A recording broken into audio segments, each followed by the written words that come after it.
What is going on? Thank you for tuning into your Tuesday touchdown. This is nothing personal. It's just Bills. Got my co-host in the building with me, James Mallory. James, we got a lot to talk about tonight. Obviously, after the Bills' epic, they lost in epic fashion to the Minnesota Vikings on Sunday, and yeah, a lot of unhappy campers around Bills Mafia, and a lot of surprised people around the NFL. And we're gonna get into it. We're gonna talk about a little bit about Josh Allen. We call it a gutsy performance on. We don't know. We don't know what the hell he even had for injury yet to this point. We're gonna discuss the Bills' running game or lack thereof once again, and what's up with Tre White.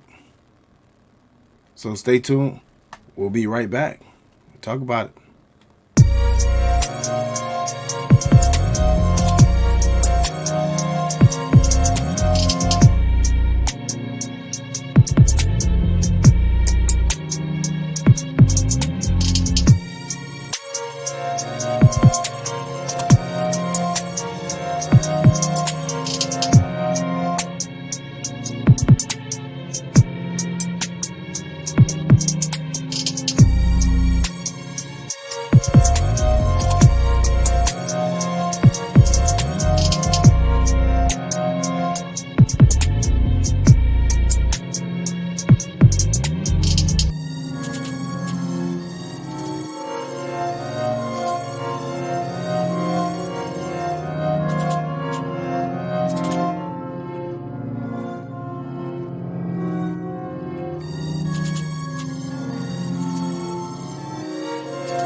All right. So as we talked about in the intro here, obviously, if you were watching the game or if you've been anywhere near around a football screen or TV in the last couple of days, you saw that the Bills was on TV for all the wrong reasons. Once again, it seems like we go through this once a year, right?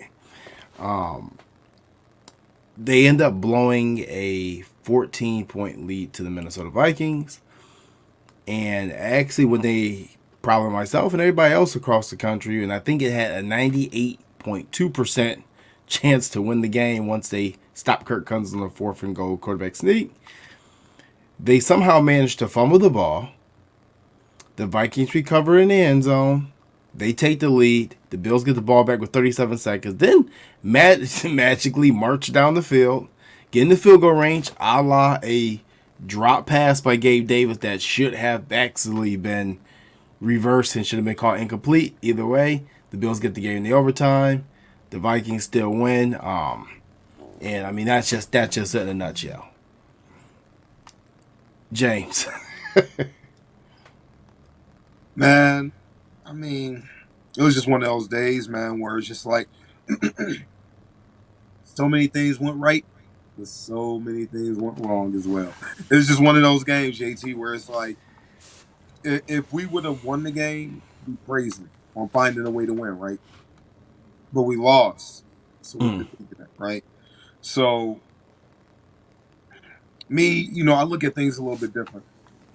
I'm a lot of people call it like an epic loss, one of the biggest losses in regular season history, one of the biggest meltdowns. I don't look at it that way. Okay.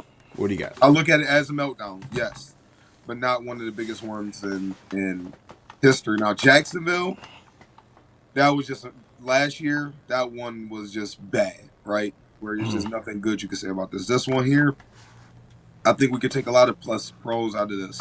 It was some cons now too. Now I'm not saying that it's all good. Please don't get me wrong, but I rather go.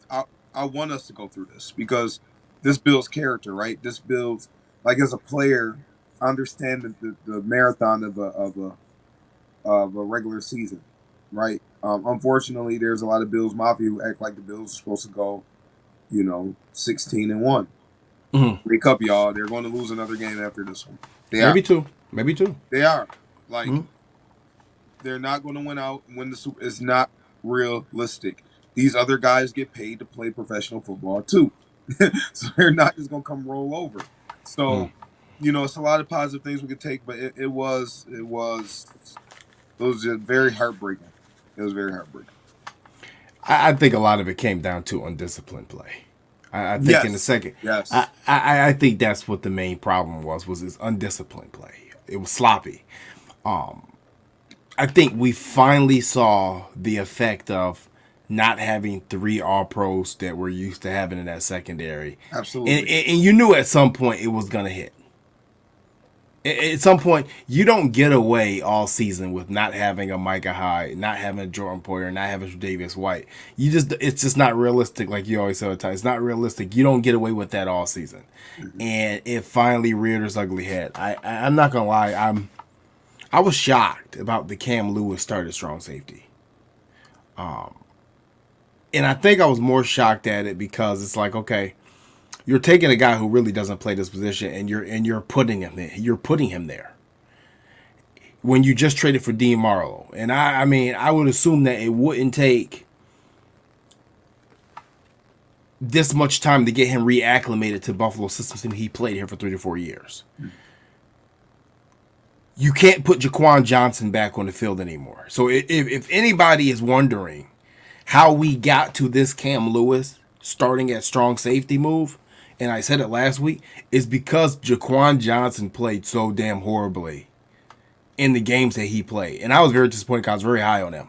But he looked completely lost. He can't tackle, he can't cover, and he's slow. And like I said, I don't, you guys know me, I don't like to try to bash players, but I'm not bashing. This is just what it was. You just keeping So it keeping it all the way official right now. That's all. that's how we got to Cam Lewis as strong safety here.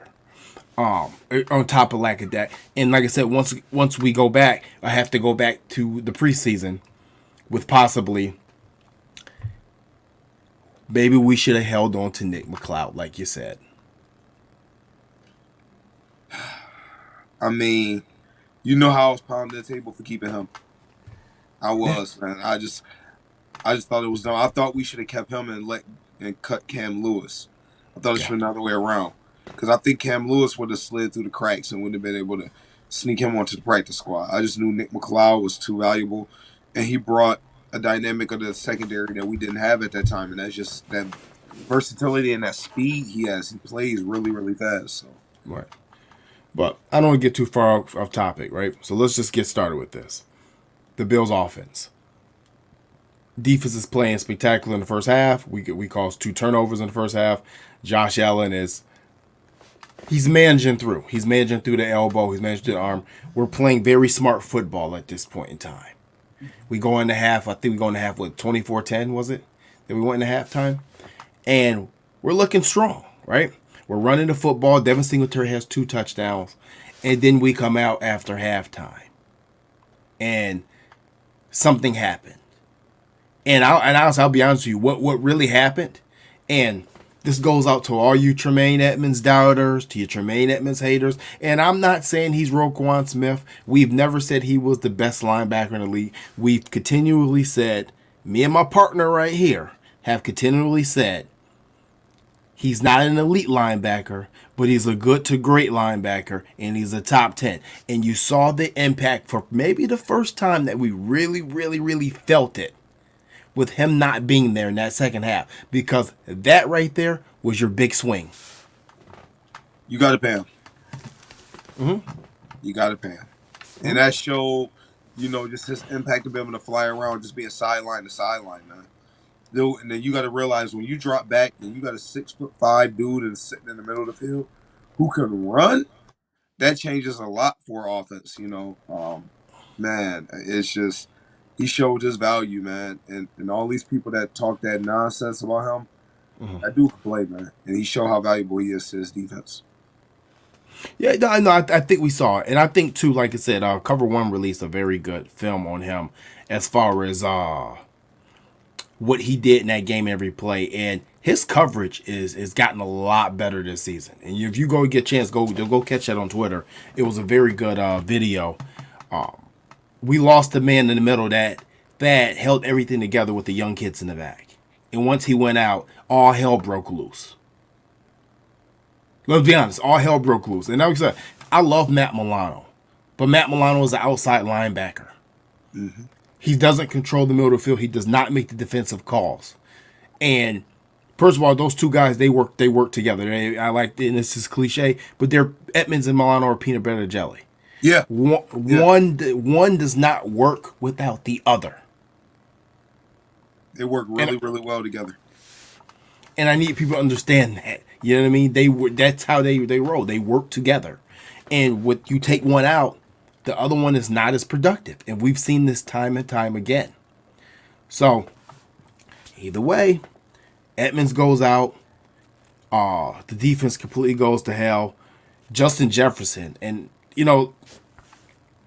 hats off to that kid. That dude, he may be the best receiver in the NFL right now. It's a discussion to be had, man. He's in the discussion. You can't not I talk about it without mentioning him. I mean, you're talking about tough catches, contested catches, one hand catches, in the middle of the field, intermediate routes, long routes. I mean, there's not a route in the route tree that he can't run. And mind you, the Bills had a lot of sticky coverage on him. Dane Jackson had a pretty decent game on him He did. as far as coverage going. He wasn't just getting blown out the water and he, watching the back of his jersey. He was there in all these plays. And kudos to Kirk Cousins too. Kirk Cousins put a lot of balls in the money. Yeah, he did. He did. He So played solid football, man. So don't get me wrong. This is not all about the Buffalo Bills. The Minnesota Vikings are 7-1, and they're no slouches. Now, mind you, I think this game went the same way that a lot of other games have went, where they fought back in the second half, won late. So I don't think that they're as good as their record says. And even from this game right here, I don't think they're as good as their record says, even coming out on top of it. But in the day, they got the job done. They've been finding ways to get the job done, and that's how you get to the postseason. What? What do you think about the defenses this week? I mean, I thought they played admirably, and I thought that they gave the offense an opportunity to win this game for the second week in a row. My thing is this: when the offense continue to give away possessions, I mean, you putting the defense in the messed up positions, man. I mean, that defense to be missing the players that they're missing, I think they're playing phenomenal, man. I mean, think about it. You missing the All-Pro at corner, two All-Pro safeties, and you balling. You played good enough to beat a 7-1 team. I mean, people gotta give them credit. I mean, they came through in a lot of clutch situations. Hey, we needed you to stop them on the one. They stopped them on the one. Every time we needed them to make a play, and listen, we needed them to stop them in overtime. Okay, force a field goal. Guess what they did? They stopped and forced the field goal. If the offense isn't helping out there, that's a problem. You know what I mean? The defense, I think they played well. I got no beef with the defense at all. Even the Justin Jefferson, huge day. You know, it hurts. It's a great wide receiver, but not too many other people did anything. So No, somebody had to eat. So he ate, but nobody else did nothing. Dalvin Cook, you take that one run away. yeah, He played poor. he was pedestrian. Yeah, If you take the one run away, Dalvin Cook, I think outside an 81-yard run, I believe he averaged 2.9 yards to carry on the other 15 carries, whatever it was. So, yeah. like I said, that run right there was that highlight of the game that you saw. Boom! This is exactly where we missed Tremaine Edmonds. He would have made that You play. you gotta imagine that he's gonna be there, and you also have to imagine that if you don't have a cornerback switching to strong safety, that he takes the proper angle to catch him as well. Yeah, It was just a poor play all around for the defense. Dotson was slow to react. It was a lot of things. I just feel that they'll bounce back. Like I said, it's no time to panic. But I'd say this: if they lose one of these next two games, I think then you better start you better start panicking a little bit. um, I even this week, I don't think you do because when it's and I'm not saying this it's an excuse to, but if you do lose, you get somewhat of a okay. It's not panic mode, but listen, we moving with a sense of urgency. You lose to the damn Lions, man. Now we talking panic mode. You know what I'm saying? I think that's a little different. Then you going to run from there. I think these next 2 weeks are the weeks where you like, okay, let's try to get our groove. But after a Mm, Lions game, after you get that extended rest after that Thanksgiving, that Thursday game, you got to hit the ground running. mm-hmm. You got to whooping ass Yeah. then in that season. I don't know. Like I said, it's a lot, and I keep telling myself like, listen, we're gonna get two of these All Pros back, and that should shake things up. That should fix a lot, right? Now I'm gonna give you guys a little tidbit on Tre'Davious White. I know a lot of people are wondering. Now I'm not gonna release everything that I know because I'm just not. I just don't do that. I do get a lot of information. I just don't release it. That's not who I am. It's not what I do. Tre'Davious White, just for record, he's healthy. So, and I'm gonna leave it at that. I'm not gonna say anything else. But just know that he's healthy, and when he comes back, he's ready to go. I'll leave it there. But and trust me, you can trust OJT. I wouldn't blow smoke up your ass. He's healthy, and I'm just gonna leave it there. Okay, I know that a lot of people have been wondering, like, yo, did he have a setback? Did he hurt us? No, he's healthy. He's good. He's conditioned too. I think he'll be playing this week. What do you think, Jen? You think he's gonna be out there this week? Yeah, I think he playing. Mm-hmm. I'm fine with him sitting. Like, dude, we don't need just pop. Okay, listen, we need our guys healthy for the stretch of the last stretch of the season. People tripping right now, man. We want our dudes fresh. We don't want none of these injuries lingering. And dudes playing on bad ankles and bad this that, and the third. We get to week 16 and dudes still limping around. Get healthy now. Now is the time to get healthy. You want to be hot at the right time. Right. And I know Ray Cruz asking if he's in a depression state. No, he's mentally fine. Just it's some things happen. He'll be back out there, and when he's out there, he'll be the same Tre'Davious White. Don't worry. Like I said, I'm not gonna say everything. I'm just gonna say that he's healthy, and just expect his return pretty soon here. But we got to talk a little bit about the pass rush. I thought the pass rush had a pretty solid game. I think they got worn down a little bit though, and I having Greg Rousseau definitely showed. Think about all them extra possessions when we had 3 turnovers. You go ahead. I'll figure it out. I think we did. Yeah, we had. Yeah, so if you give we had 4 possessions, those are extra possessions. Our defense is on the field. Then they had some drives there. So man, them dudes played a lot of football, man. They did, but I think that they performed well enough for us to win. That's the bottom line. I think they performed well enough for us to win. Period. Well, you got to figure out. We've had 3 losses, and in all 3 losses, they've performed well enough to win. In all 3 losses, they've stopped that opposing offense and gave the ball back to our offense to win the game. And this is what we paid this our quarterback $258 million for. This is what we paid Stephon Diggs $94 million for. This is what we paid Dawson Knox $54 million for. And that's why we have Deion Dawkins at $14 million. Mitch Morse at about $14 million. Roger Saffold at a good $5 million this year. This is what and Ryan Bates on a $17 million extension. This is what we have them. This is what we're paying for, right? Absolutely. Absolutely. So there's no excuses. So that brings me back to the offensive side of the ball. Josh Allen. 2 weeks in a row here. He's completely struggled in the third and fourth quarter of games. And I know how much Bills Mafia love Josh Allen, and it seems to me that a lot of times when it comes to Josh himself, we like to not hold him accountable and not place blame. And I understand that football, any sport, is a team sport. But I'll just be real about this.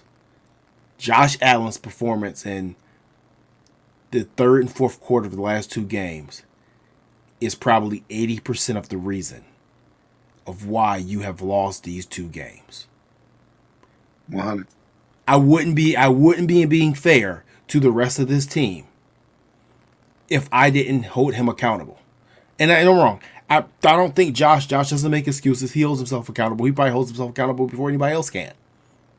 But I have to stay alive because a lot of people refuse to do so. Josh Allen is 80% of the reason that we've lost these last two games.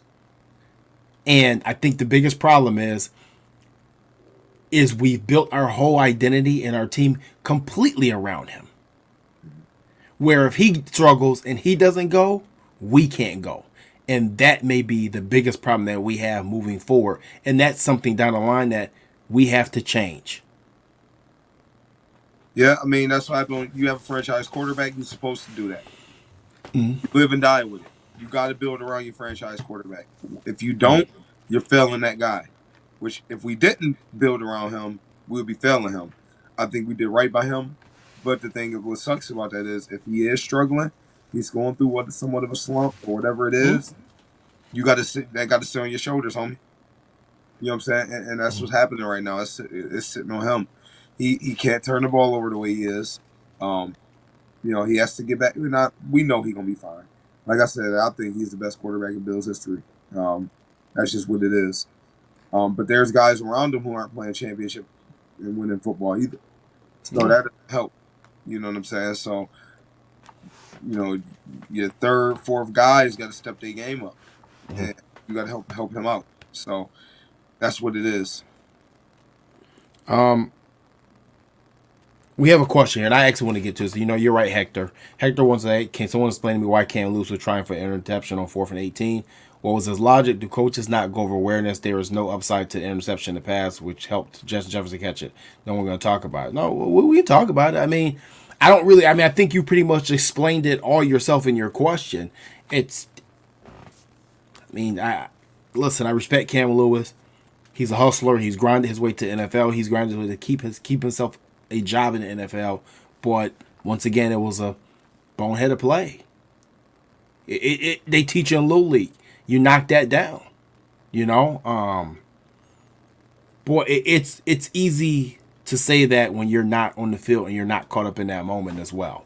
And as a player, he's a young player. It's not making an excuse, but it's just sometimes it's just a reaction. You know what I'm saying? Like, that's why people say experience, being a veteran, knowing what to do in these situations, right? That's why people say experience matters. You got an experienced guy, they batting it down, right? It's sometimes just your reaction. The ball in the air, I'm gonna catch that thing. It's just that's what it is. Sometimes it's just instincts, So should he have knocked it down? Everybody agrees he should have. He even said it. But it was a situation where he was just playing ball at that time, man, and that's what make these guys great in the NFL, where they play ball and they make decisions on the fly. Usually, 99% of the time, they make the right decision on the fly. But unfortunately, that 1% for Cam Lewis in this situation cost us a big play. And Cody Wells says he took it to heart. You can see the emotion in his eyes, and that's why, like I said, I don't want to jump on a kid. I don't want to bury him. I've known how hard Cam Lewis has grinded to get to this point, and you know what? End of the day, he made a bad play, and he didn't necessarily have a horrible game. He just made a couple mistakes, but possibly because, like you said, experience, and B, he's playing a position he does not play. And just realize what people got to do is sit back, y'all. Take your emotions out of it. Think about how much better the Bills are going to be. Let's say it was 18 weeks. Week 16. Think about how much better of a place we'll be in. So all of our backups are going to have valuable reps. Our backup safeties are going to have valuable reps. You got Jaquan Johnson and Cam Lewis are going to have valuable reps. Let's make sure, Poyer's healthy. So God forbid if Poyer got to go out or Hamlin got to go out, you got guys who have played that's backing them up and got valuable reps.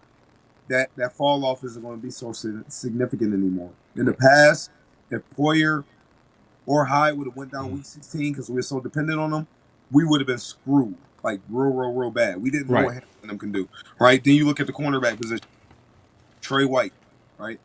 Tre White healthy, we know that he's going to hold it down on that side. Now you got 3 dudes who can ball that's going to play opposite of Tre White. You got Dane Jackson, Then the two rookies.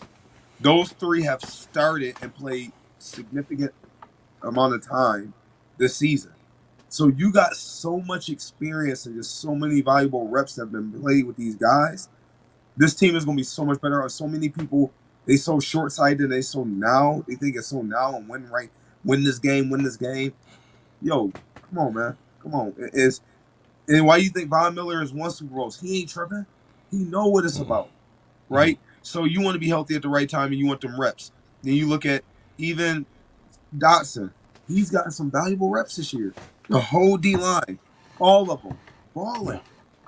So, just chill, y'all. We good. We good. Just chill.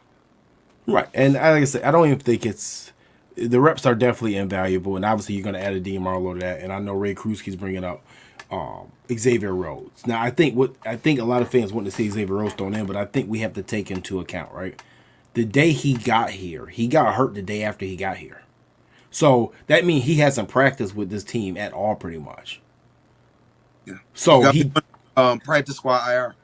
Yeah. So that means he's nowhere and he's not conditioned because you can't practice on IR. And I doubt he's practicing here with that hamstring the way he did it. So you can't practice on IR. So he's not conditioned. He probably doesn't. He has no experience with this defense yet. Maybe he knows the scheme somewhat, but that's not a guy you can put in the field. You can't. There's no way to put him on the field over Benford right now or Dane Jackson. It's not fair. So, but I'm gonna tell you one thing that's going under the cracks, right? Speaking about their valuable reps, the Bills moved DeMar Hamlin to free safety this week, and I think that's on purpose because you're planning for Jordan Poyer's return, but the last couple of weeks they had been before Poyer got hurt with his elbow against Green Bay. They had been Hamlin had played free safety some drives, and Poyer played free safety. They were switching them back and forth. At free safety, Jordan Poyer is still a very good football player, right? He's a good football player. At strong safety, he's a lead at his position. Oh, yeah. And I think the goal is to get him back to his natural position at strong safety and put the Band-Aid at free safety and let Hamlin learn that. Which is going to make Hamlin better moving forward because now he's going to understand both safety positions. So when he has to cover for his man at free safety, when this man's running down the middle or running a certain route, he's going to understand what his free safety's job along with his job is at strong safety or vice versa. Yep. So it's going to be some of the best tutelage for him. But I think that's a very under-the-radar move that when Jordan Poyer does come back, he may be returning back to his natural position as strong, which that changes a lot, especially against the run in the short pass. We saw it against Baltimore. Yeah. Yeah, I think he's earning himself a starting role for next year, off top. I think so too. I think that I'm with you. I'm not sure if Micah Hyde's going to put this jersey on again, or any jersey on again. And if he doesn't, then yeah, I don't think you're going to resign Poyer at that point in time either. Because when you look at the cap space, it just doesn't. It doesn't add up. Yeah. And like I said, I want him back bad. That's my man, $100,000, but it just doesn't add up. But back to the offense here. I know a lot of people will talk about this running game, and I was encouraged with the running game when we first started the game.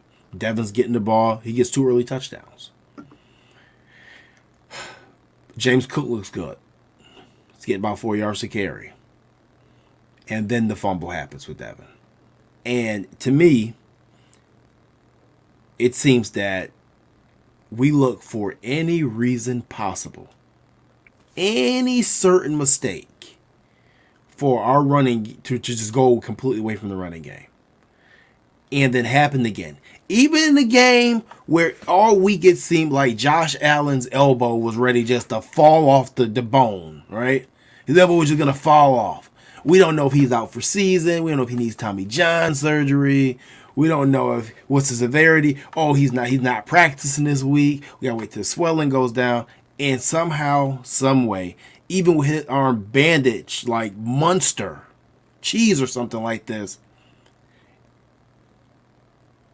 we still find a way to throw the ball 43 times with a half an elbow, supposedly.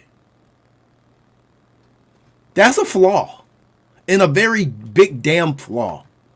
and it's been a flaw. It has been a thorn in the Bills' side for 3 years now, and it's going to continue to be. I I don't consider it that because that's not who they are. You asking somebody who's a passing team to run the ball more, it's just not gonna happen, right? It's like let's go basketball. That's like saying to the Golden State Warriors, all right, y'all got to post up 30 times a game. Not 30 times, it's a little extreme. You got to post up more often in the game. That's just not who they are. They gonna shoot the ball. Buffalo Bills are gonna throw the ball, right? You got Steph Curry, you got Klay Thompson who can shoot. You got Josh Allen, you got Stephon Diggs. I mean, that's their identity. I don't ever think. I think if we're expecting that, it's not gonna happen. Um, I wanted to a little more, but I just don't think it's gonna happen. That's the problem. And that's what honestly pisses me off about it. Is because I don't think it's gonna happen. And I think that as football analysts, football coaches, former football player in your area, we realize that at some point you need this to happen. Now, When you least expect it, though, they're gonna use it because one thing you could say, one of those running backs, knock on wood, are injured. yeah, We them dudes gonna be fresh. no, they will be. But the problem is, James, is I don't think that they have the practice reps to use it when they need to use it. They don't. They don't. They don't practice it to run it 30 times a game. Let's say that. But at the same time, we produce in the running game. It's not, and once again, you got to account for Josh in it. We produce in the running game, no matter if it's off script or not. It's running the ball. You know what I'm But saying? And it's see, but that's where I kind of disagree. Like I said, and we were talking about this last week, right? Like, I don't think you can equate Josh Allen to the running game. And I get it, right? His yardage goes to the run game, but those are not designed run plays. And thank God we've got away from the 10 QB sweeps that we were running, putting them in harm's way the last couple of years under Brian Dable. But when you really think about it, when we need those couple yards, we can't get them. And guess what? Into that game, we actually cleared. And I don't know if you guys saw the picture I put on my blog page, but there was a nice gap between Mitch Morse and Ryan Bates and Spencer Brown on that right side, which I think Allen was going to when his quarterback sneaks. If you guys noticed the last couple of years, his sneaks now they don't go up the middle normally. They either go to the left or the right, and that gap was there. But once again, in another short yardage situation, we did up. You know what I'm saying? And that comes with reps. That comes with rushing. That comes with something that's unfamiliar territory to you. And when we get within the 5 yard line, besides this game, we can't run the damn ball in the end zone because it's unfamiliar territory. And I think as an NFL team, short yardage situations should never be unfamiliar territory. It's too crucial to the game. When they say, hey, this is a game of inches, we saw that with the Vikings and Kirk Cousins. It's literally a game of inches.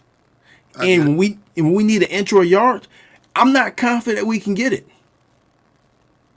I get it, and that's fair. But let me ask you this: what's the purpose of running a football? To control the clock and wear the defense down. Okay. I'd say. Okay. Well, the purpose for the Bills running the ball is a little bit different. Okay. The purpose for them running the football is two things. One, to keep the defense honest, and two, if you run it efficient enough, you bring another guy in the box. So if you put 7 in the box, what happens? The Bills bajillion yards, right? You keep 6 in the box, we're going to use Josh Allen, we're going to run the ball here and there to kind of keep you honest, to kind of bring you up a little bit, right? So that's why what you're explaining why run the ball and why they usually run the ball are two totally different things. They have two totally different philosophies on what they're trying to accomplish when they run the ball. Because the second you see a team ever put 7 in the box against the Buffalo Bills, Josh Allen will break the Buffalo Bills passing record for yards in the game. It will be just bad. You know what I'm saying? They'll eat them up. And so what they're doing is they're strategically they're using Josh. Okay, you want to drop those? You want to drop 7? Okay, cool. So now we're gonna get a lot of off scripted runs, and that's you got to account for that in the running game. You do because when Ken Dorsey sit down and he's drawing up his game plan for this week, he'll say, okay, we're gonna give them this look. If they run this defense, they got us. But at the same time, how the hell can they contain Josh if we take off? That's accounted for in the running game. That's part of this. It's unscripted to you, but it's scripted in the minds of the guys at the OC that's calling the plays. I can tell you that because I was in the offense like that before. Right. And CCSU, our quarterback Aubrey, Coach Likens, would literally say, okay, we're gonna run this. We're gonna run this play. All right, if they play this coverage, oh man, they got us. But guess what? Aubrey gonna take off and run for 15 yards. He can hurt him with his legs. And that's exactly what Ken Dorsey's y'all saying, okay, run the ball. Yeah, I get it. And you're right. But at the same time, you got to think outside the box and think what these guys are paid millions of dollars to do. This is what they're thinking. This is what they do. And if it all fails and these guys are dropping, we running routes 15 to 20 yards down the field, right? We running crossing routes at 8 to 10 yards. You got a middle linebacker who drops. You may just say you got the Tampa 2. This linebacker drops 15 yards. Who's accounting for Josh Allen? That's a part of your run game. That's a part of your run game. But then again, it's untraditional, but it's a part of your run game. But see, that's my problem though. And I love the explanation, and I don't disagree with that in the flow of the offense, right? But at the end of the day, we rank 21st in the league right now in red zone, in our red zone offense. Mm-hmm. We're converting 52.94% inside the red zone. And mind you, just 2 years ago, we were one of the best, if not one of the, maybe in the top 3 of red zone team offenses in the league. And that's where I have a problem with it. Because now you get to that condensed field, and you're depending fully on Josh Allen's arm on a condensed field to score these 7 points. These 7 points, right? I get it, but no. Who you paying $54 million to? I mean, listen, I get that part, man. But we paying Dawson Knox that $54 million. He's paying $54 million as a tight end to produce in the red zone. But we both $4 million to stretch the field. But we both agree that we don't think that should have been the person to get the first deal. I agree with you why they paid him. No. I see it because he's been your red zone target in the last couple of years too, right? I think that's the issue. When you look at it, he's paid $54 million for that reason. He's not paid $54 million to stretch the field. All right, we're paying him $54 million. He's gonna stretch the field out. No, you paid $54 million to make sure we got a legitimate target, a 6'5", 265-pound target, and a weapon in the red zone. And he has not been that so far. No, couldn't agree more. But once again, that's what I say. There's a flaw though, because I mean, first of all, I don't think that paying him the $54 million was the correct move, and that's nothing against Dawson Knox. I think we said in offseason we thought he would sign somewhere else for $54 million. I don't think that someone wouldn't have gave it to him. I just thought that there was more pressing needs. I thought the Tremaine Edmonds would have been a more viable option to give that money to first. But then again, once again, this brings me to my next point. The Bills are allowing Josh Allen to influence this team, as they should. He's a franchise quarterback, but he's also influencing the offense. And that Dawson Knox $54 million contract extension was the direct impact of the influence of Josh Allen.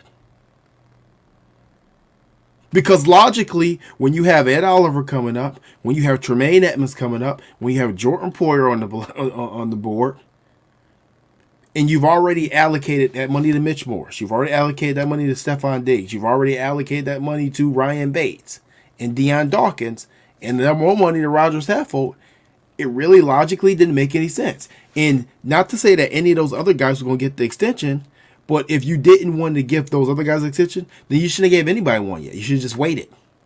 Mm-hmm. You could have sat and waited. But I agree with you. Dawson Knox supposed to be that red zone target. But we've seen this the last couple years. And yes, He has gotten better with his consistency, but he's still consistently inconsistent. Yep. He's an up and down player. He goes in waves. And when the wave is not good, it ain't good. And I don't know if that's a direct effect of the play calling. Because like I said, second half of that game, we actually, the final drive, we started getting Dawson Knox involved. And I think, too, a lot of it is Josh Allen missing him underneath. Yeah. I agree. It's just a few things that's just not clicking. I don't like to get into the analytics part of it, because there's so many different numbers and things. You know how that can go. I don't like to get into the analytics part. So we got to be better in the red zone. I think that comes from Dawson Knox. Got to step up. I think that comes from Gabe Davis. Got to step up. If you're a bigger target, you got to be a target in the red zone. And I just think those are two key components that's really been inconsistent right now. That's really skewing those numbers right there. And I just don't think I always knew what they expect in the running game. If I was a running back on this team, I would know, and I would know what's happening every week when I go out there on the field. You know what I'm saying? So I just don't think that'll never be our identity. If we ever if that's gonna happen, we're gonna be upset. I mean, we would being who we are. I mean, we wouldn't pay $258 million for that to be our identity. Yeah. We've seen other teams give quarterbacks big contract extensions, and then you're trying to be a power run team. I mean, personally, that's just stupid. Yeah, that's why the team we about to play, the Browns, about to change. Why you think they ain't paying Kareem Hunt? Because they know it got to change. You got to go pay some more receivers for Watson. So that's about to change. You know what I'm saying? So they ain't getting rid of Chubb. Don't get me wrong. No, his carries just go down a little bit. Yeah, he ain't going nowhere. But No. That's even gonna change because you build around a franchise quarterback. They so rare. You got to build around it. I just think that we're putting too much in Josh's hands. I think that at that point, right? So he's mature in every facet of his game, right before our eyes. But one of the parts that he's still immature in, and he's getting better at, is the hero ball. And that last interception versus Minnesota, that was a hero ball interception. A veteran quarterback and a quarterback. Which the overtime one? The overtime one, the second interception. The first one, I think Pat P just got him. We should have brought my brother. That first one wasn't on him either. We should have brought my brother in to talk about this one because that last interception was not on Josh Allen. In that situation, damn, I wish I could call Rel right now. If you're a wide receiver, if you pay attention to the game, Davis' eyes, he's looking at the safety exactly where he's going to fit in that zone. If it's a zone defense, anybody tell you settle in the zone. You don't run through a zone. You find a spot and you settle in the zone. You don't run through zone. You run man coverage, you run through. You find a spot, you settle in that spot in the zone. Dude, the man looking at the safety and he's drifting upfield. You got to, instead of drifting, where Patrick Peterson and all my guys that play for me, UAS, drifters, no good. Undercut picks all day. You got to find that spot, you settle there, you become a stationary target. And he's drifting upfield. Patrick Peterson cut right under and then pick it off. If you watch it, he's drifting upfield, running a post. You got to find that spot. You got to settle. You got to make yourself a target. But at the same time, as a quarterback, anytime you see a quarterback, pat, double clutch, that normally does not end well. Josh had multiple times to think about it, and he saw Gabe drifting. But he trusted his arm talent a little bit too much once again. He's seen him drifting. Because what I can say is, he was going to assume he was going to say, was it not trying to, he's not getting the pass, don't get me wrong. But at the same time, these guys, you got to realize how fast these guys moving too, in real life time. Yeah. You team, okay, you practice something all day, okay, he going to settle. And you hoping he going to settle. It probably is 50-50 on Josh, like, I hope he settle, I'm not sure, but let's hope he do. It was one of them situations. But at the same time, it's blame to go around. But Gabe Davis got to settle down, man. I guarantee you talk to him, he got to. You can't just run it. You can't keep drifting upfield like that. Now, I get it, but as a quarterback, that's what I mean. Like, and we're going to live and die with Josh. I understand this. We're going to be living and die with Josh probably the next 12 years. And there's going to be more plays like this, and the majority of them are probably going to go our way. And there's going to be something like, why did you do it? You know, I get it. But in that situation, you got to think about situational football. It's what? It's second and 10? It's going to be second and 10 if he doesn't complete that pass, right? That Or was was it? wasn't it? That was second and 10. So it's overtime. You're easily in field goal range. You don't have to make the play. If it's not there, chuck it away or do what you did the last 3 out of 4 plays. Tuck it down, take the 5 to 6 yards, and have a short third down. The same thing we're discussing now is the reason we're going to win the Super Bowl with him. Oh yeah, we gonna win him. We gonna win. It, Mark me down. We're gonna win a couple with him. Yeah, definitely. If not, if we might get on the run, you never know. But I like our chances with him for a long time. But it's those plays where you're gonna be like, damn, or you're gonna be like, damn. You know what I'm saying? So you gotta live and die with it. It's tough, and what scares me is that now we have a game coming against the Browns where you guys may get a couple feet of snow up there, and I don't feel like that works in our favor. It doesn't.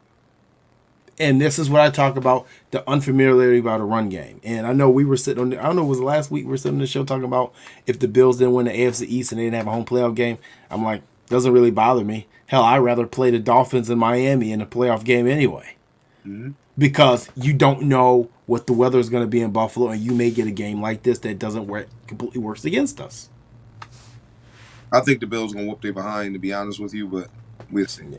Yeah, the Browns gonna be chanting one. I think what they were looking for is they were hoping that they were sitting around 500, maybe a game under 500 by the time Deshaun Watson came back, and they could make a little run, and that's dead. What's their record right now? I think I'll check it out real quick. Somebody's in the chat. Can you put what their record is for me, so I don't have to go to this computer screen? I think it's like 2-6 or something like that. I thought maybe 2-7. I thought they only got 2 wins. So, but I don't know. It's funny because like I tell you, I had a conversation with Richie Incognito about I think two Sundays ago. And I was asking him about the run game, and I was asking him how many reps was needed because we've talked about this on the show thousand times, and you've always said it's about the reps. And he said what happens is the lineman feet go out. It's all about footwork, and the more reps you have, Cody Wells, thank you, appreciate it. 3 to 6. The more reps you have, is your footwork works automatically for you. And now we can tell that the Bills don't do a lot of inside run periods, or at least elongated inside run periods. And I got something for you too, because you always say this, right? You say the Bills don't practice the run because they're an elite passing team. And this week I had a gripe with that. Because I said, how the hell can we be an elite passing team if we got Isaiah McKenzie at number 3? It's hard. He's been playing, he's been one of my favorite player for a couple years now. Boy, I'll tell you, I'm telling you, man, end of the day, I love him as a number 4 receiver, maybe number 5. Number 3, I can't do this anymore. I've been told you before they signed. I told you this last year. He's not that dude. Mookie was on here with us. Oh man, Isaiah, man, you got to do this. And I'm sitting there. I look just like this, y'all. No. Yeah, I find that clip. No. I mean, he's a compliment. He's a other. He's one of those guys where if you don't put a game plan for him, give him some mismatches, he get you. You know what I'm saying? Like the Patriots game. Where does dude come from? You get on game plan for him, something like that. Off script stuff, dude can play. He's not a bum, but it's like I just don't trust him. I told you he's too inconsistent. And look at he's a number 4. He's number 4, and you need your number 3 receiver in this league to be very highly intelligent. A lot of times, this is why we want Odell Beckham on this roster, because you can move Steph in, you can move Gabe in. Listen, Isaiah McKenzie, we've gotten massive value from him in the contracts that he's been given while in Buffalo. Okay, I think is this his 4th year here? Might be, yeah. And he may have made out of all 4 years, he may have made maybe $5 million total since he's been here. Okay, so we've gotten massive return on his value. Absolutely. But I'm gonna say something, and I mean, when it comes to football IQ, he is not the sharpest tool in the shed. That's why Crowder was brought here, man. And like I said, and I don't, you know, like I said, I try not, and I'm not getting personal with it. But man, damn, that dude's football IQ was not that high, man. Nah. No question, JT. Did they put Crowder on the short-term IR or out for the season? I don't know. I never went back and checked, and they haven't released any information. So I mean, I think you could designate for IR. I think you could designate for 8 weeks though. Yeah, I can't, because I know if you can put somebody on season-ending IR. Yeah. I don't think he got put on the season ending. Not yet, at least. Okay. I think they're just wait and see, but I think he's done for at least 8 weeks. But they didn't say how bad he broke his ankle or what he really did. What Ray Cruz said out for season last he hurt. So I mean, maybe they did. They were very mum on it. You know, we don't know if he just getting a screw in his ankle. You know, if it's just fracture. We don't even know. But God, man, I mean, at this point in time, I just give Shakira all the reps and say, hey, be developed by the time the playoff comes. Because I think having McKenzie out there as number 3, it's a waste of our time at this point. And like I said before, he's a very good football player, but it's hard to get him the ball too because his catch radius is so small. JT, he won't be here next year, bro. Don't worry about it. And say the $2 million. Say the $2 million. You're not gonna be a number 3 next year. You're no longer the punt returner. You're no longer the kick returner because you brought somebody off the practice squad to replace him as a kick returner. He's gone, bro. Gone. That's keeping it a thou wow. He's gone. And Ray Cruz says they don't even run the jet sweep. You're right. They don't even run that anymore. Let's hope that he have some hot games with us and help us with this Super Bowl run. But realistically, when you look at his value, he's gone, man. Like I said, I told you before, when they offer him that contract, they said, here, this is what we'll offer you. If you want to take it, take it. If you don't, that's fine. And he took it, and I think it was shocking all of them. But, I mean, hey, man, you know, like I said, he has a role in this offense somewhere. I'm not saying he doesn't have a role. We're not saying that he's a bum or anything like that, but we just disappointed on what we thought, what we heard all summer with people saying he was going to do in the second and the third, and what he's actually done has been disappointing. Well, I think it's been right on par with what we thought he was going to do. Like I said in the offseason, listen, if this dude comes out and gives you 70 catches for like 700 yards as number 3 receiver, and at $2 million a clip, and he re-signed for that, that's amazing value. What are he at right now? Let me go check it really quick. After I pull it, I'll pull that up for you. I have very low expectations for him. Yeah, I mean, like I said, he's a great player to have on your roster. He's a great locker room guy too. I don't want to take that away from him. Hell of a locker room guy. So right now he's at 24 catches for 219 yards. Okay. That's where he's at. But it's been a little, it's been a little bit of a struggle. It's been a lot of inconsistent play. So, end of the day, I don't know. At this point, I would give Shakir the reps and just say, listen, you're number 3. Get him more involved and call it a day. Because at this point, after this loss, this loss may take us out the Beckham sweepstakes. Possible.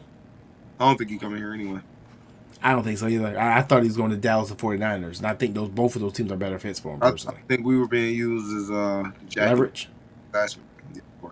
Well, I never thought he was coming here. No. If he come, cool, but it always kind of felt like Vine was trying to convince him more, less to come here than it was that he was interested. Like I said, I don't know. I don't know. It's going to be interesting to see what happens. But God knows we need him because this McKenzie at number 3, you've been saying a long time, this is going to cost us a game. at some point. One thing, have you seen Hines catch it? That's a natural returner. If Yeah, y'all look at the difference on him with back there punt returns, he's very calm. Cool. He's a natural returner. Now, right. even McKenzie, he looks shaky at kick returns. Like he's fast as heck. He's not a natural returner. Duke Williams. Duke Johnson. They had to put him at a kick returns. He's just not fast, but he's making the right reads, and he's productive on kick returns last week, man. I was cool with it. He can hold down the spot till they pick up my brother next year. He takes him to the crib for us. Yeah, and shout out to your brother too. Congratulations. What was he named today? He finished college football with us, the number one kick returner in the country. Yeah, number one kick returner in the country. So just warming the spot up for real. 6'1", 205-pound receiver. Bring him home. Bring him home, Bills. Bring him home. Duke Johnson was returning kicks last game. That's who was returning kicks. Duke Johnson. I don't know if he's gonna retain. I mean, I don't know if the Bills are gonna put 5 running backs on the roster again. It's possible, but with Tre White, if anything, it's gonna happen again this week with that weather. or you're gonna have to this week. Yeah, you're gonna have to this week. That's for sure. I know a lot of people too were asking about Naeem Hines and what his role in his office is going to be, and why they're not using him yet. It's gonna take him a little, because remember he got traded midweek too, so it's gonna take him a little time to get acclimated. They probably had a small package of plays for him involved just for this week alone, and he got him in there. Boy, it's gonna take probably, what do you think, about 4 weeks to pretty much get him acclimated to incorporate the offense. What is that? It's a complex offense they run. Yeah. It's not an easy offense to get, so take them a few weeks. And they not, once again, I don't know why fans are rushing it. Like, relax, y'all. Relax. They're not forcing it. Just, put them in. The fans want them to get 12 carries. Oh, chill the heck out. They trust it. They got a plan in place. I trust this regime, man. They all right. They gonna get him the ball. They gonna work it out. They didn't trade for him for no reason. He's going to get the ball. He's getting paid good money. They're going to use him. Trust me. Oh yeah, they're going to use him. They're going to use him for sure. I don't know, man. It's like I said, I'm not hitting the panic button. Like I said, they lose this game versus the Browns.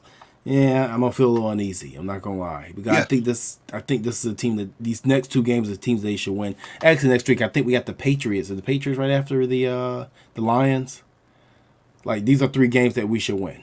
I have no respect for New England. I know they're 5-4. They're a tough, gritty team. But if the Bills are a tier 1 team, which I believe they are, and most analysts are not removing them even with the loss from that tier, then you should go out and you should really beat these 3 teams up. If we go on a 3-game winning streak, will this game even matter? No. If we get 9-3, who's gonna lay in their bed a month from now and say we lost to the Vikings? You know what I'm saying? Like, it's not gonna matter. Nah, it's not. We just want to get hot at the right time. Because last year, we got hot, but and we didn't get over that hump. I care about getting over that hump. Yeah. I'll say one thing though, right? This arm injury to Allen, and as weird as it may sound, like, bear with me, people. I say weird shit at times. This arm injury may be one of the best things that's going to happen for him this season. The reason being is he doesn't have his arm to fully utilize and load it up and just throw and just throw everything and bail him out of every situation, right? So he has to go through his reads. He has to make the proper reads. He has to check down. He has to utilize the middle of the field. These are all things that Josh Allen did during that stretch where he was just going bonkers when we played NFC West, when we played the Rams, the Seahawks, and those guys, I think 2 years ago. This was all the things that he was doing that was making him like possibly the best quarterback in the league, because we knew he had the arm talent, but he wasn't using it all the time. He was taking a 7, taking a 5, taking a 6, taking a 8. And then boom, as soon as you start creeping up, oh yeah, you forgot I got this bazooka on my right arm. And now I'm going to chuck it for 50 yards, and now it's a 70-yard touchdown. Yep. He needs to get back to that, because I'm thinking he's getting away from it. He's pressing, and he's going against guys like Sauce Gardner. And you can see these guys chirping at him and talking. He's a competitor. So I can see that the competitor to him is like, I got you. I'm about to throw this touchdown. I'm going to wing this in here. And this is what's leading to turnovers. And I know a lot of people are talking about, in that Bills game about the field goal that the Bills did not kick to go up by 13. Before I finish with this Josh Allen, actually I'm going to finish with Josh Allen, but then I'll go to that kickoff. This may reset him and get him back going through his progressions, taking us underneath. And if he does that, that arm is going to heal. And when it heals, he's going to be back to the form he was 2 years ago with making the right reads and taking what the defense gives him. And that's the Josh Allen that's most dangerous. It's just take what the defense gives him. That's what Aaron Rodgers has done for 20 years. That's what Tom Brady has done for 20 years. That would make them dangerous. It's not so much utilizing your arm. That's Brett Favre-ish, which we always get the comparison to. But that's why Brett Favre has 1 Super Bowl. That's why Tom Brady has 7. It's a difference. A lot of people talking about that field goal the Bills didn't kick. There was no point of the Bills kicking the field goal to go up by 13 points inside the 15-yard line. There was really no reason. There was really no point of it. Now, I know in the game those 3 points mattered. And I know a lot of people say, oh, well, look, those 3 points matter. No, they didn't matter as much as you think they did. You know what points matter? The 2 interceptions and the fumble in the red zone. Because if you could easily say that even if Tyler Bass misses 1 chip shot field goal, those are 6 points. Those points matter, just like they matter versus the Jets last week. Turnovers in the red zone. Oh no, JT. So we had 5 turnovers. We had 4. So we had the 2 Josh. Two Pat Pete interceptions in the end zone, Devin Singletary fumble, and then the quarterback sneak fumble. Yep. I don't know why I was thinking there was another one. And all 3 of those other turnovers were in the red zone. Mm-hmm. You can't have that. Once again, I look at it different. If I'm not mad because I understand what happened. If I'm a Vikings fan, I'm a Vikings player.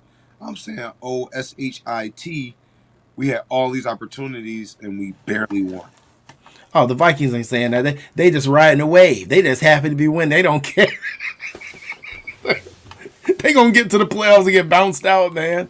They just have they along for the ride. Kirk Cousins is just happy somebody's not talking bad about him. Okay. they don't care. But no, I mean, but it really made no sense for the Bills to kick the field goal. Now, only thing I would have liked, if you knew that you were 2 down territory, which I think we knew that they were two down territory, barring any penalties, you should have ran the ball on 3rd down and tried to get it. Even if you got a half a yard, you cut it down. If you get nothing, it's the same possession, but you threw the ball twice. And this is what I'm talking about, unfamiliar territory and not having that running game or that short yards running game to rely on. Because something like that, 2 down territory, try to get you try to run the ball first. That's just kind of rule of thumb. Run the ball, see if you can get it. If you can't get it, okay, we're going for it anyway. But then if it's 4th and 1 or 4th and inches, you have a lot of things at your fingertips. Whether it's a goal line formation and a play action pass. Different things like that. Maybe it's a QB sweep. Maybe you do bring that QB sweep. I doubted with Allen's elbow, and I didn't like the fact that he got frustrated and tried to punch the ball out with that elbow that's all casted up and wrapped up. He got to be a little bit smarter than that. Can't let the competitor come out too much. But I just feel like that's kind of highlights my point of the running game. I feel you. You gotta. But please stop with they should have kicked the field goal. No, no one's gonna kick that field goal. Like that, it's no point. It's put you up by 13. It changes nothing. Still a 2-possession game. Still a 2-possession game.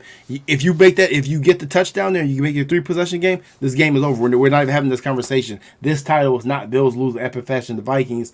It's probably Josh Allen wins with gutsy effort. Yeah. With a sore elbow.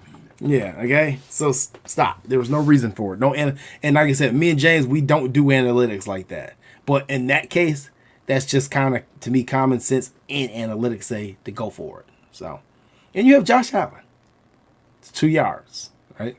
We've begged for a franchise quarterback for years to be in a situation like that. This is what we want. Gotta trust him. But other than that, man, we got the Browns coming up, and yeah, I mean, we should be back next week. I got to check the work schedule next week and see what day we'll be live. Maybe we have Sarah back next week. I'm not sure. I think she was recording tonight. I think she records hers on Tuesday. So we're actually back on Tuesday like our regular schedule. And any final thoughts, man, before we get up out of this thing? Relax. They good. I got a good feeling about this team. They good. They got some great leadership, Von Miller and the guys. We good. And don't forget, there's a lot of studs out there that's injured, and these dudes are still beating people and coming close to beating the elite teams with all these injuries. We good, man. Relax, y'all. How long do you think Poyer's out for? I'll send him another week. Similar I weekend. I wouldn't even want Trey out there this week either. I say sit. Yeah. I want these boys healthy for that stretch, man. Yeah, the real stretch. So, either way, man, I mean, that's the show. I want to thank you guys for tuning in as always. It's another person of Just Bills. I'm your host, JT. Got my guy, James Mallory. And we will catch you guys next week. I'm thinking Tuesday would be fine. Like I said, I'll check it and make sure. But other than that, I mean, yeah, man, that's pretty much it. I will catch you guys later. As always, thanks for tuning in. Peace. Next week.